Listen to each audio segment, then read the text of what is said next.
here with Artbeads Cafe. Very excited. We have Becky as our guest. She's our copywriter and social media diva.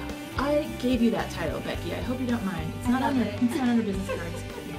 But so maybe after today. when you write in on Facebook or you ask questions and Becky answers, hey, that's the one. It's Becky. So, oh my goodness, we're so excited to have you here and show us your brand new Soutache. You guys, I was with her. We took the Soutache class here at Artbeads together, and we were not impressed. And you cannot believe what she has done. She went from nothing to this. It's fabulous. Thank you. Give us a tour, Becky. Well, it all started with the class, as you said, and then I fell in love with our designer, Sherry Carlson. She's amazing. Yes, she made this beautiful bracelet, and then I was like, well, I need to clearly revisit this technique. So I started, and I just went along. I zipped along with all these designs, and I have this one here. I really love the astral pink stone. Love and I left that. this one unfinished. Yeah, so let's look at the back. Nice. And it does come together quite nicely in the back. And then you can also add another like suede or textured felt backing to hide that once you're done with it. And once you're done with the piece, you can make it into a bracelet or a necklace or a ring. I would love rings.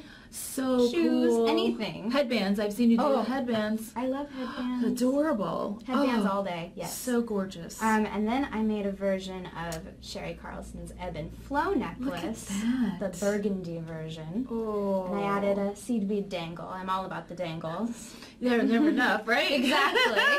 Oh, and I love the finishings here because now this is a really interesting way to use our ribbons. I love the ribbons, of course, and you can mix and match the colors with the Soutache. But look what you guys did. You added some beads and crystals in the middle. Put a little more bling in there. Oh, never enough. That's what we like. And the silk ribbons are such an effortless way to finish your Soutache pieces because they just work so well with those fibers that are already in your focals. And you can make them any length because you tie them in the back so they go with any of your outfits, which is always a problem, is it not? Yes. Oh, and look at that. Oh, yes. I went on a trip to the Mexican Caribbean, and I got really inspired by Mayan culture, Mayan art. I actually went to the Mayan ruins, and then I decided to make a piece, you know, inspired by that culture, and this is the result. And I thought Soutache is the perfect way to represent this unique art. So. That is so gorgeous. There's so much going on. It's such a stunning piece. It looks like it belongs in a museum, seriously. Thank you. Oh my goodness. And look at your brilliant way of attaching. Your toggle is gorgeous. You threw in some chain there that's really to die for. And these are gemstone beads. I really wanted to keep that earthy kind of vibe, even though this is very blingy and stunning. When you're speaking of Mayan culture and Mayan art, there's still that gemstone earth kind of vibe. Nice. So. Yes. Oh, gosh, I just could look at that all day long. I bet that's fun to wear. Oh, yes, it is. Nice little mint shirt and you're good to go. And it's really a good idea because here's where all the work took place, right?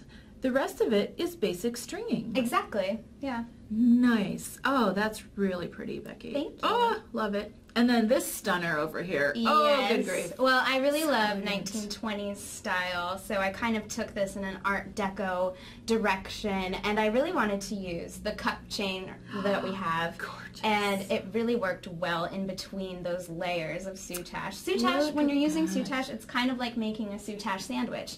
And so you have to get all these different flavors. Just like a great sandwich, you want different flavors, different styles for your Soutache. I love and this brings a whole new flavor to your project. Well, and you're a flapper at heart. Exactly. I think so. It's like more dangles, more bling, more cup chain. Because cup chain is so typical of the 20s, isn't it? Kind of that look. And keeping with the flapper theme, you can also wear this piece as a headband. We're never stopping with the headband. Nice. Becky, that's so cool. And it is attached with spring rings, so you can slide it off and put it on a beaded strand or anything. Excellent. Yeah. You could even put that on leather to give it a whole different element. Give it a rock and roll vibe. Oh, that is so cool. Oh, the pieces are gorgeous. Thank you. So, Becky, one of the biggest questions we get asked all the time is, how do you start Soutache? What are the things you need to start Soutache? And I know, since you're clearly an expert here, share with our lovely viewers how to start. Well, obviously the first thing you need is Soutache cord, and we have lots of lovely colors here at artbeads.com.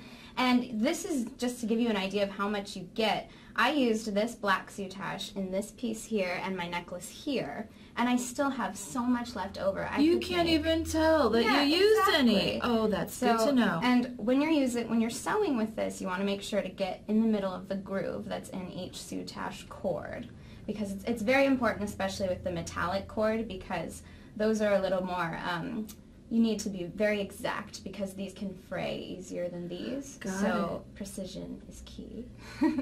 And then once you have your Soutache colors picked out, and don't be afraid to play around with the colors you pick, because and there's you have so many. Oh, you have a lot to work with. You can mix and match. It's totally up to you. And then once you have your Soutache picked out, you're going to need thread and needles. And those are your bread and butter. And so I like to use Fireline because it's really sturdy. The ends don't fray, easy to put on the needle. And then you're going to need bead backing.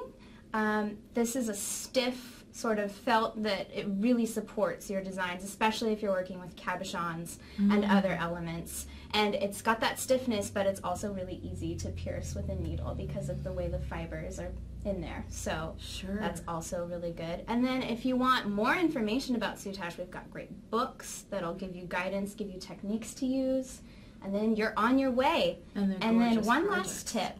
When cutting Soutache, it frays easily. And so what I like to do is you take the hypo cement, put a little dab on the end, wait till it dries, then cut. And then you won't have that fraying issue. Oh, that tip was worth the price of admission. Exactly.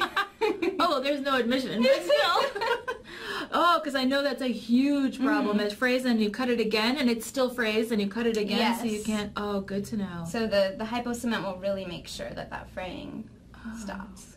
Wonderful. Oh gosh, Becky, this was so much fun. Yes. So beautiful. Oh, we love it. Thank you so much for sharing. Thank you for having your me. beautiful expertise. I hope everyone loves Soutache and goes out and experiments and tries it. They will now after seeing all your beautiful things. Yay! Yay! So we want to thank you for being our guest. And thank you for joining us here at Artbeads Cafe, where we had all things Soutache and caffeinated. I think it makes you go faster when you're doing Soutache to have some caffeine, so feel free. And don't forget to sign up for our newsletter. We'll let you know what's going on here at Artbeads. And never forget to keep on beading. Happy beading.